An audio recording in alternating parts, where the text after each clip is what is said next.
আমি আমার স্বামীর কাছ থেকে লুকিয়ে রেখেছিলাম মাত্র কয়েক ঘন্টা আগে আমি ১২৭ কোটি টাকারও বেশি জিতেছি। আর সেই রাতে আমি ওর চোখের দিকে তাকিয়ে বলেছিলাম, আমার চাকরিটা চলে গেছে। আমি ভেবেছিলাম এইটা হয়তো একমাত্র উপায় জানার ও সত্যি আমাকে ভালোবাসে কিনা, নাকি ওর পরিবার টাকার গন্ধ পেলে আমাদের গিলে খাবে। আর যখন সৌমিক আমাকে বুকের মধ্যে জড়িয়ে ধরেছিল, আমি নিঃশব্দে কেঁদেছিলাম, কারণ আমার ব্যাংক অ্যাকাউন্টে তখন এমন একটা অঙ্ক পড়েছিল যেটার কাছাকাছি সংখ্যা ওর বোন রিমি কোনোদিন জীবনে দেখেনি। তবুও সেই পরিবারের চোখে আমি তখনও ছিলাম শুধু বোঝা, যে নাকি স্বামীর টাকায় বেঁচে আছে। লটারির টিকিটটা আমি কিনেছিলাম আমাদের এলাকার ছোট্ট একটা দোকান থেকে, যে দোকানে মোবাইল রিচার্জ করা হয়, সিগারেট খোলা বিক্রি হয়, আর সারাদিন পোড়া কফির গন্ধ ভাসে। সংখ্যাগুলো আমি খুব ভেবে চিনতে দেইনি। আম্মুর জন্মদিন, আম্মু যেদিন মারা গিয়েছিল সেই তারিখ, আর ছোটবেলা থেকে যে দুইটা সংখ্যা আমাকে অকারণে ভয় দেখাতো। তারপর ফলাফল যখন স্ক্রিনে উঠলো, আমি রাস্তার মাঝখানে দাঁড়িয়ে জমে গিয়েছিলাম। চারপাশ দিয়ে বাস যাচ্ছে, রিক্সা বেল বাজাচ্ছে, মানুষ হাঁটছে, কিন্তু আমার কাছে সব শব্দ যেন দূরে সরে গিয়েছিল। ৯৭ মিলিয়ন ডলার, সব কেটে হাতে রইল মাত্র ৭৮ মিলিয়ন ডলার, বাংলাদেশি টাকায় ১২৭ কোটিরও বেশি। আমি চিৎকার করিনি, লাফাইনি, কাঁদিওনি। আমার মাথায় প্রথম যে মানুষটার কথা এসেছিল সে হলো রিমি, সৌমিকের বড় বোন। কারণ সৌমিক যদি জানতো, তাহলে রাতের খাবারের আগেই রিমি জেনে যেত। আর রিমি জানলে তার স্বামী রাজীব সেই চেনা মিথ্যা হাসিটা নিয়ে হাজির হতো। কখনো বিউটি পার্লারের জন্য টাকা, কখনো নতুন ব্যবসার জন্য, কখনো ধার সুদের জন্য। ওদের জীবনটা সবসময় এমন ছিল, ভাড়া বাসায় থেকেও এমন ভাব যেন গুলশানের বড় লোক। তাই আমি সোজা বাসায় ফিরিনি, প্রথমে ব্যাংকে গিয়েছিলাম, নতুন অ্যাকাউন্ট খুললাম, নতুন সিম কিনলাম, টাকাগুলো ধাপে ধাপে ট্রান্সফার করলাম, সবকিছু নিঃশব্দে। তারপর রাতে বাসায় ফিরলাম, দরজা খুলতেই দেখি সৌমিক রান্না করে দাঁড়িয়ে পুরনো একটা অ্যাপ্রন পরে ডাল নাড়ছে। আমাকে দেখে হাসলো। এই তো, আজ না ওভারটাইম ছিল? আমি ব্যাগটা সোফায় ছুঁড়ে রেখে ধীরে বললাম, সৌমিক, আমার চাকরিটা চলে গেছে।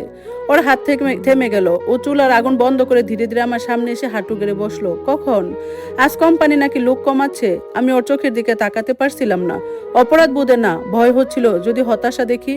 কিন্তু সৌমিক শুধু আমার হাতটা শক্ত করে ধরে বলল, আরে সমস্যা নাই, আমি আছি না। শেষের কথাগুলো বলতে গিয়ে ওর গলা কেঁপে উঠছিল, আর সেই মুহূর্তটাই আমাদের ভেতর থেকে ভেঙে দিয়েছিল। সৌমিকের মাসিক বেতন ছিল মোটামুটি ৫০,০০০-এর মতো, আমি একটু বেশি পেতাম। বাসা ভাড়া, বিদ্যুৎ, গ্যাস, বাজার, ইন্টারনেট, ওষুধ সব মিলিয়ে মাস শেষ হওয়ার আগে আমাদের হিসাব এলোমেলো হয়ে যেত। সেই রাতে সৌমিক আমার প্লেটে বাড়তি ভাত তুলে দিল, ফ্রিজ থেকে ঠান্ডা সফট ড্রিঙ্কস বের করে হেসে বলল, এটাকে জোর করে ছুটি পাওয়া ভাবো। আমিও হাসলাম।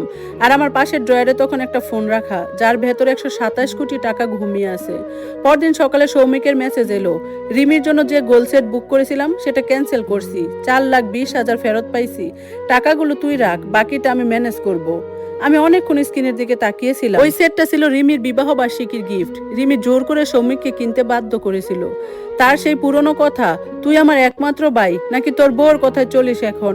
সেই টাকা নিয়ে আমাদের ঝগড়াও হয়েছিল। কিন্তু আজ আমার জন্য সৌমিক সব বাতিল করে দিয়েছে। আমার মিথ্যার জন্য। দুপুরে রিমির ফোন এলো। সৌমিক বারান্দায় গিয়ে কথা বলছিল, কিন্তু আমি সব শুনতে পাচ্ছিলাম। কি ব্যাপার সৌমিক, সেটটা ক্যান্সেল করলি কেন? মেহেরিনের চাকরি চলে গেছে, একটু হিসাব করে চলতে হবে। তো আমার কি দোষ? তোমার বউর দুর্ভাগ্যের জন্য আমি কেন ভুগবো? আমার মুখ গরম হয়ে উঠলো। সৌমিক গম্ভীর গলায় বলল, ওকে এভাবে বলবি না। কয়েক সেকেন্ড নীরবতা। রিমি সম্ভবত ভাবতেই পারেনি সৌমিক ওকে থামাবে। তারপর ঠান্ডা এসে বলল, শনিবার সবাই আমাদের বাসায় আসিস, মা থাকবে, তখন কথা হবে। কল কেটে গেল। সৌমিক অনেকক্ষণ চুপচাপ বারান্দায় দাঁড়িয়েছিল। আমি পানি এগিয়ে দিয়ে বললাম, না গেলেই হয়। ও ক্লান্ত গলায় বলল, না গেলে আরো ঝামেলা হবে। শনিবার আমরা গেলাম রিমিদের বাসায়। মিরপুরের ফ্ল্যাট, ব্যাংক লোনে কেনা, কিন্তু ওদের ভাব দেখে মনে হয় যেন ধানমন্ডির প্যালেস। দরজা খুলে রিমি আমাকে মাথা থেকে পা পর্যন্ত দেখে নিল। চুল সেট করা, লাল নেল পলিশ, হাত ভর্তি নকল গোল্ড। ঠোঁট বাঁকিয়ে বলল, বা মেহেরিন, চাকরি নাই, কিন্তু মুখে তো আগের চেয়ে বেশি আরাম। সৌমিক দাঁত চেপে বলল, রিমি, কি মিথ্যা বললাম? তখনই শাশুড়ি রান্নাঘর থেকে বের হলেন। আচ্ছা আচ্ছা, সবাই খেতে বসো। তারপর আমার দিকে তাকিয়ে সেই চিরচেনা করুণা সুরে বললেন, মেহেরিন মা, কিছু মনে করিও না, কিন্তু বিয়ে করা মেয়েদের বসে থাকলে মানায় না। আমার ছেলেটা একা আর কত টানবে? আমি মিথ্যা হাসলাম, চেষ্টা করছি। এদিকে রাজীব এসে বসলো দামি শার্ট পরে। চাকরি না পেয়ে আমার পার্লারের রিসেপশনে বসতে পারো।